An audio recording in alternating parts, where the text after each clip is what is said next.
Here's some video from David Pakman Show member Evan Parker at the Occupy Denver protests.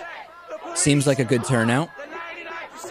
The police are the 99%. The police are the 99%. The police are the 99%. Occupy the streets. Occupy the streets. Occupy the streets. All right, so police remaining calm there. You know, I predict in the protests that are planned for here in our area in Massachusetts, I think there's going to be no police incidents. I would be surprised if there was anything because people are constantly protesting in this area and police are very accustomed and used to how to handle it. And I would be very surprised. Now, where do we want to go next, Lewis? I think that here we have to ask a very serious question, which is... I'm going to say one thing first. Yeah. If this keeps up, eventually a cop will do something like what we see here.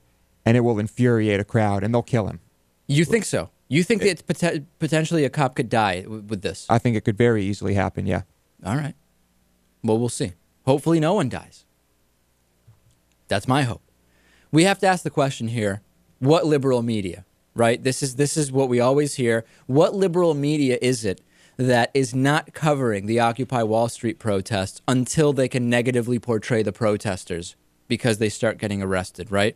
I find it humorous in kind of a sad way when I see mainstream media websites, TV, print, radio, trying to justify the lack of concern over what's going on at these protests by claiming they're just not sure what the goals of the protest are, so therefore they're not going to cover it at all.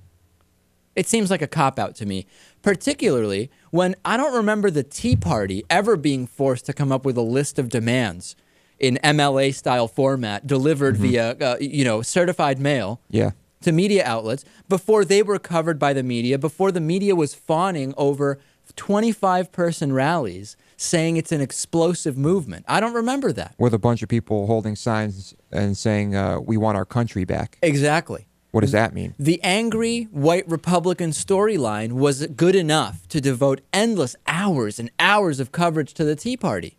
And, you know, there's a lot of differences between the Tea Party and Occupy Wall Streeters. Age is a big difference. Tea Partiers, particularly older.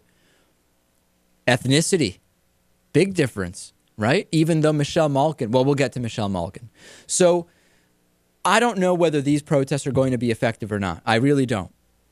I hope that they will. I support the reasons behind the protest. I just don't know if they will be. But what I do know is that we're getting more and more concerning footage. This is some footage taken of NYPD talking about how they're hoping, an individual officer is really hopeful he's going to get to use his nightstick a lot that night. Contextualize this for me, Natan. Contextualize this, Lewis. Let's see.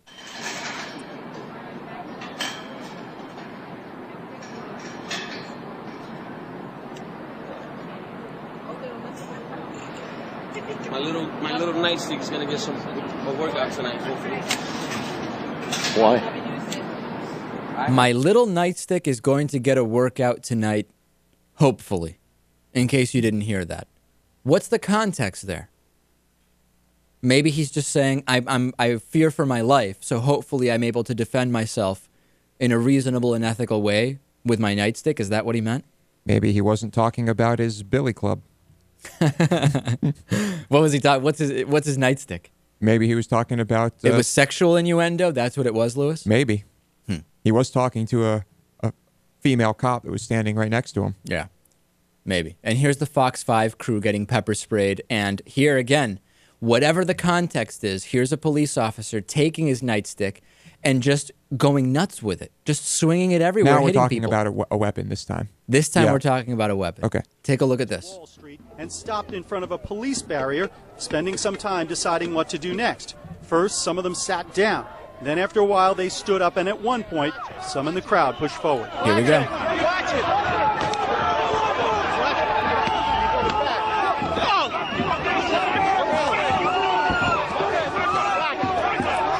Okay, this cop is hitting people in the back who are facing away with a nightstick. Yep. People are not even facing the cop. They're trying to walk away, and he's just swinging ad hoc. It seems more like a botched 19th century flagellation in like a grammar school. We're laughing, but this is no joke. And I don't know what context you can add that would justify a cop. Why? I mean, the guy is wildly swinging the club over his head to hit people in the back. Invent context. What could have happened? Just invent it. That could have led up to that. Would make that make sense. I don't know. Maybe it was some type of seizure. Is that where we're at? I mean, Apoplexy. Honestly, that's the context that would be required. Maybe he was scared. Okay. Questions for you, ladies and gentlemen. Why are there so many more police assaults with Occupy Wall Street versus the Tea Party movement? Both are peaceful movements. Both are populist movements. I don't get it. I really don't get it. And I know that there's instances where people need to be arrested, the law is being broken. But this, by and large, we've talked to so many people on the ground, this is not a violent movement, this Occupy Wall Street movement. This is going to be a moment of truth for Fox News, for example. How will they spin the attack on Fox News, on Fox 5 reporters? Yeah, Natan. Yeah, I know that people would criticize me for asking this, but why is it that some of these protesters, maybe not even 99%, maybe 0.01%, but some of these protesters, and in all protests, they want to be provocative and just see what happens if you cross that police line. They want to just say, oh, you know what? Let's see what happens if, okay, they told us not to walk in the street. Let's walk in the street. It just seems like it's kind of, I just want to try to find out what it is that they're trying to gain by doing that. Is it that they're trying to get media coverage to show how brutal the police is? Well, they weren't getting it any other way. Right. That we know.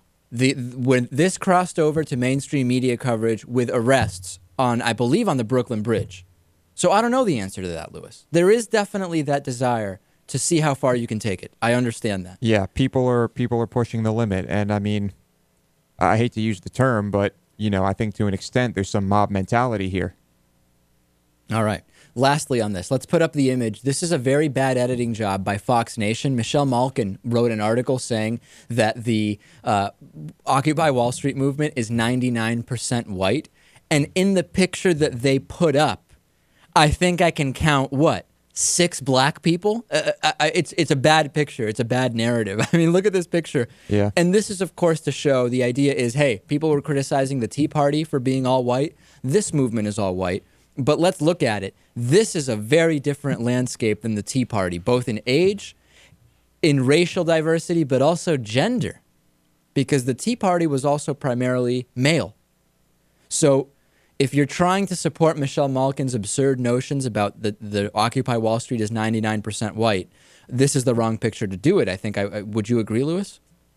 I would say so. Yeah. Upon close inspection, clearly there are many people of color in the picture. All right, let's take a break. On the bonus show, we'll talk about Hank Williams Jr. booted from ESPN after comparing Obama to Hitler.